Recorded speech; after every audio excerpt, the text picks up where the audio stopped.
2500 വർഷങ്ങൾക്ക് മുമ്പ് കപിലവാസ്തു സാമ്രാജ്യത്തിൽ രാജാവ് സുധോധനനും റാണി മഹാമായയ്ക്കും ഒരു സുന്ദരനായ പുത്രൻ ജനിച്ചു. അവർ ആ കുഞ്ഞിന് സിദ്ധാർത്ഥൻ എന്ന് പേരിട്ടു. ഒരിക്കൽ കൊട്ടാരത്തിൽ വന്നൊരു പണ്ഡിതൻ രാജാവിനോടായി ഒരു കാര്യം പറഞ്ഞു. കൊട്ടാരത്തിന് പുറത്തുള്ള ലോകം രാജകുമാരൻ കാണാനിടയായാൽ അദ്ദേഹം ഈ സുഖസൗകര്യങ്ങളെല്ലാം വിട്ട് സന്യാസം സ്വീകരിക്കുമെന്ന്.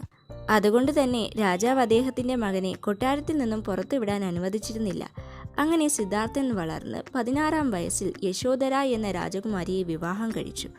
ഒരു ദിവസം കൊട്ടാരത്തിൽ നിന്ന് പുറത്തു പോയപ്പോൾ അദ്ദേഹം രോഗിയായ ഒരാളെയും വൃദ്ധനായ ഒരാളെയും മരണപ്പെട്ട ഒരാളെയും കാണാനിടയായി. അതുവരെ സുഖസൗകര്യങ്ങളിലും ആഡംബരത്തിലും ജീവിച്ച രാജകുമാരന് ദുഃഖം എന്താണെന്ന് മനസ്സിലാക്കി കൊടുത്ത ദിനമായിരുന്നു അന്ന്.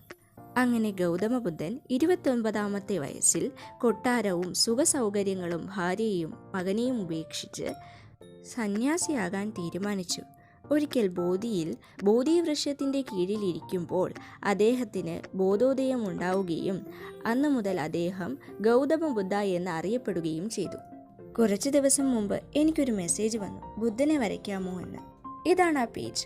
ആ പേജിൽ കണ്ടതാണ്. ലോകത്ത് 2 യഥാർത്ഥ ജ്യോതിഷികളാണുള്ളത്. മനസ്സിനെ മനസ്സിലാക്കുന്ന അമ്മയും ഭാവി മനസ്സിലാക്കുന്ന അച്ഛനും. എത്ര ശരിയാണല്ലേ?